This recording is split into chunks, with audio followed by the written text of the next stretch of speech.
Years after working on it, it was finally finished. Everyone thought it was far-fetched and that it's impossible, but I did it. I created a time machine. All those sleepless nights, all those days when I had to drink dozens of cups of coffee, even went as far as to contact some people who had been working on it to see what their ideas were. Everyone knew it in theory, but putting it to use was the real issue. First of all, no one knew whether time and space are intertwined or if those two were two separate things, which would be crucial information for building such a device. If it were intertwined, then maybe time travel would already be happening, we just didn't know it, since it would affect our whole universe whenever the person would use the machine. If it were not intertwined, then we would probably see some people from the distant future appearing in our own universe. However, both of these things happening seemed very unlikely at the time. First, though, allow me to explain how I even got to the idea of creating a time machine. Throughout history, we have seen theories about time travel, which up to this point were just that, theories. We could assume that time was relative and therefore flows differently in every part of the universe. We could accelerate time travel by being close to black holes and other such space bodies, but it was impossible to actually reverse time. Most of the scientists tried to focus on actual space and black holes in order to come up with ideas to reverse time, but that's why they never succeeded. They were looking in the wrong place. Using everything I learned from every possible source I could come across, I was able to construct a machine that bends time and space to my will.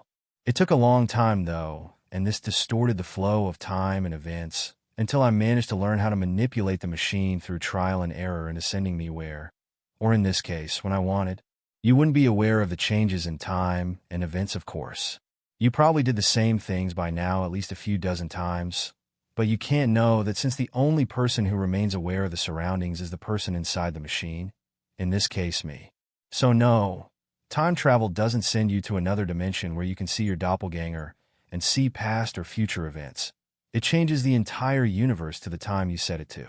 You can imagine how many outcomes are possible if we tamper with the time machine. I have seen a dozen different outcomes of WW2, which resulted in a completely different world. At first it was difficult to adjust the correct years, but now I have calibrated the machine into setting days and even hours if necessary. Now you probably have loads of ideas of the possibilities with such a machine. Well, not me. I had only one thing in mind. I had to go back in time and be able to change things in order to have my ex-wife stay with me. She was the main reason why I started building this machine. Without her I was nothing, and I had to get her back to be happy again. Sounds pathetic, I know, but she was all I had. I didn't care about Nobel Prizes or the money I would be rewarded. I just wanted Claire back. She left me years ago for a guy she fell in love with, and I was determined to change that. The first thing I did when I was able to fully calibrate the machine was travel back to July 16, 2005. Everything seemed pretty much the same except for a few old buildings here and there, with heart pumping fast. I raced to our old house to see what the situation was. Sure enough, Claire was inside, looking as beautiful as I remembered her. She was making lunch when I approached her, still too afraid to make any moves that might freak her out. "Claire?" I called to her, and she just about jumped, turning towards me. This is it, I thought. She's going to yell at me to get the hell out. "Baby, you scared the hell out of me," she smiled and continued cooking. I approached her slowly, probably smiling like an idiot. When she noticed me standing close to her, she glanced over and asked why I was staring at her. "Nothing," I continued, grinning. "I just forget easily sometimes how beautiful you are. You're too sweet." She put her arms around me and kissed me. My whole body was burning. After years of being separated from her, I wanted to freeze this moment. I held her tightly for as long as I could, afraid this was a dream and that she would disappear. But she was still here after I let her go. Who knows, maybe this time things will go differently, I thought. I would be better this time, give her more attention, buy her things. I decided to stay in this era and live my life with Claire. But my happiness was short-lived, since pretty soon she started becoming distant, just like last time. The kisses and compliments we gave to each other every day turned into a one-way street, which seemed to just bounce off her. It happened so gradually that I didn't even notice it at first. And then one day, I had to hear it again, the speech from her that broke me into a million pieces. "I'm sorry, Josh. My feelings have changed. I hate being this person, but I met someone else that I started liking.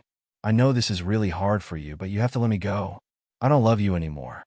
You can keep the house, since I'll be moving in with Aaron. Yeah, it's okay, I understand. I had competition. But this time I decided to ask her about the painful details, namely, how she met him and what exactly happened between them. We just started chatting on Facebook. He started writing to me first. After hesitating, I got her to tell me the rest, the stuff that's been bothering me for years. Yes, we slept together. Here. His place. Josh, I really don't think that. Yes, sex with him is better. I am sorry. That's okay. I knew everything I needed to know. I got back to my machine, heartbroken, but determined to reverse time again. I knew now how they started talking. All I would need to do is prevent them from meeting. Besides, this is a big city. How hard can it be? So I reversed the time to that fateful day when she was cooking and immediately went on her Facebook account and blocked Aaron. This way, he had no way of contacting her, whether it was intentional by seeing her as a suggested friend or spontaneously. With that thought, I continued living my happy life with Claire. Was I hurt that there was a guy out there that I knew made my wife happier? Of course. But a part of me also wanted to believe that she was confused. We seemed to be happy for a while, a little longer than previous 2 times, but then it started happening again. She was growing distant. I would sense her building a wall between us, and from time to time, I would catch her smiling at her phone. I knew right away what it was, so this time I pushed her into telling me openly. Sure enough, it was Aaron again. She claimed this time they met at a yoga studio, and things just happened from there. Okay, no problem. I will reverse the time again and just prevent her from going to that studio. It doesn't even matter that I have to drive her 1 hour to the next nearest yoga studio, because that's what good husbands do for wives that they love. So I followed the steps, blocked Aaron, and just told my wife that the yoga studio she preferred sucked. She should go to this other one. Satisfied with my well-done job, I gave myself a pat on the back and continued living with my beloved wife happily. Things went on smoothly, much longer this time. In my free time, I worked on a special time bracelet which would allow the wearer to be unaffected by the change of time and space, should anyone ever use the machine besides me. I was content to be with Claire again and working on the things I loved. But then the same damn thing kept happening. The distance, the texting. It couldn't be Aaron, could it? Maybe it was someone else now. His name is Aaron, she said after I insisted on it. How damn it? Where could you have possibly met him? I demanded. We just bumped into each other and waited for the bus on the same station. Started talking there, and he just asked me to add him on Facebook. And you added him then? I was curious to know how she would answer this. There was no way she would be able to add him after being blocked. No, something was wrong with Facebook, so I just exchanged numbers with him. I know I shouldn't have done it, but I just somehow lost control, and it's like another person was acting on my behalf. You can imagine what I did next when I returned to the time machine. And to make the story short, this happened the next dozens of times. I would always try to eliminate Aaron from her life, but he would always somehow be there. Once I even went as far as to travel to a different state in order to avoid the guy completely, but there he was, still somehow attached to my wife. More and more I kept losing control, sometimes making her leave me sooner because of my attitude. I was getting older, while she kept getting younger. I couldn't keep going like this forever. Becoming more and more desperate, I came to one final solution. I would need to kill Aaron. Funny though, because this thought came to me as easily as buying groceries. Without a second thought, I looked him up on Facebook, and sure enough, it had his address from when he checked in once. I took my baseball bat and gloves and put them in the trunk of my car. Very calmly, I drove to his place, put on the gloves, and rang his doorbell, all the while holding the bat rested on my shoulder. Surprisingly, I felt nothing. A man of about the same age as me opened the door. He was even better looking in reality than on Facebook.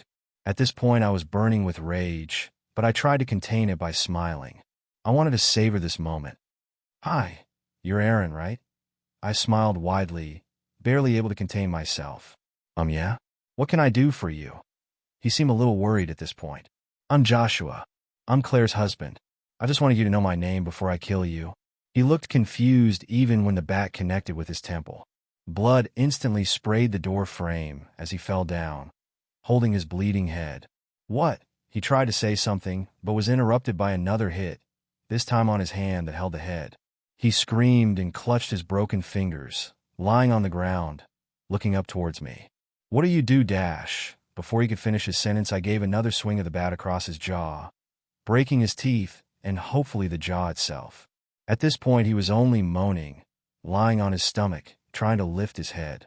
Satisfied with his torment, I stepped over his body and raised the bat above my head. As strong as I could, and with a loud scream, I brought the bat down on his skull, which resulted in a bullshit, but at that moment, to me satisfying, sound of cracking bones. I didn't stop to look at the mess below me that now stopped moving and making any sounds altogether. I kept hitting the remains of his skull over and over. The cracking sound turned into a wet sound of brains being squished, until that turned into the sound of dull thumps of the bat hitting the ground. Breathing heavily, but satisfied like hell, I looked at my suit. It was covered in drops of blood. It took me a while to get rid of the mess. Luckily, he didn't live in an area with nosy neighbors that would come out to see what was going on and call the cops. I took care of the mess and returned to my beautiful Claire, happier than ever. Now we could finally live together, without any obstacles. I didn't feel guilty about killing Aaron. Not one bit. Hell, I didn't even give him a second thought after dumping his body in the furnace. I continued living with Claire without any worry. You might think it would be repetitive to live through your life, always seeing the same thing over and over. But not me. I savored every moment I spent with Claire. Plus, I could avert bad situations like running into boring old classmates, waiting in long lines, and I even managed to get better promotions due to my job efficiency. The world, and the things I could do with the time machine. I just wanted to live my life like this with her. When the time comes, I would give the machine to someone who would actually make better use for it. A year had passed since I killed Aaron, then two. It was way past time for Claire to leave me in reality, but with Aaron out of the picture, she stayed. 1 more year, 2 more years. I was thinking about having children with her. And then it started to happen again. She would grow distant, and nothing I said seemed to have any effect. It couldn't have been Aaron this time. So, maybe someone else? Who this time? Damn it.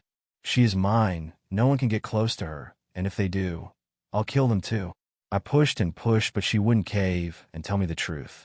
She kept telling me that she just doesn't seem to love me anymore, that we just changed, but I knew that was not the case. I knew someone must have manipulated her into leaving me.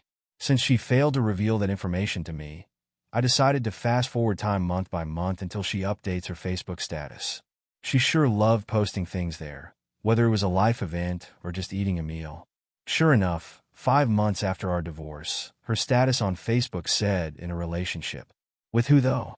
The profile picture was still of her in the flower field, the picture I took while we were together. I entered her album to see if there were any pictures there. I didn't even need to scroll. The pictures of her boyfriend were right there. A face all too familiar. Aaron's face. My heart started pumping rapidly. How was this possible? I killed him. What is this trickery? I clicked on the pictures to see the dates, and sure enough, they were posted only 2 months ago. What could I have missed? Did I accidentally go back in time instead of forward? I experienced this kind of distortions in time and space, and some kind of time paradox in the past, but only minor ones. Well, whatever it was, I'll just go back in time and kill him again. I just need to set the time back before they met. My bracelet was almost done.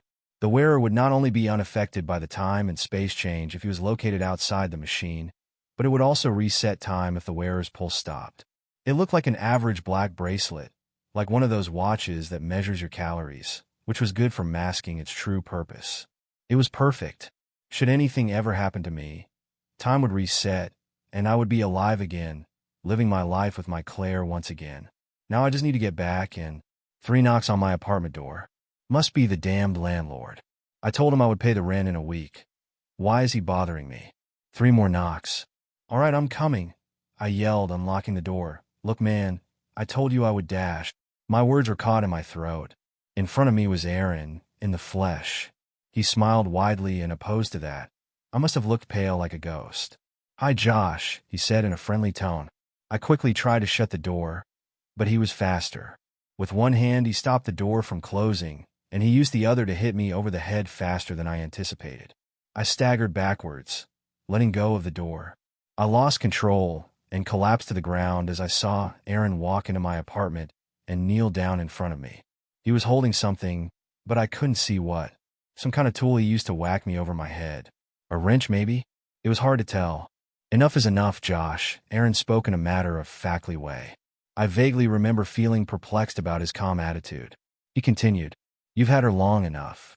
I loved her ever since I first saw her, and I had to go through the same mistakes over and over until she fell for me.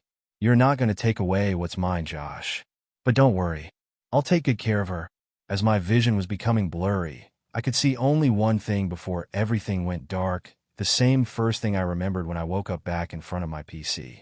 A simple, black bracelet on Aaron's wrist.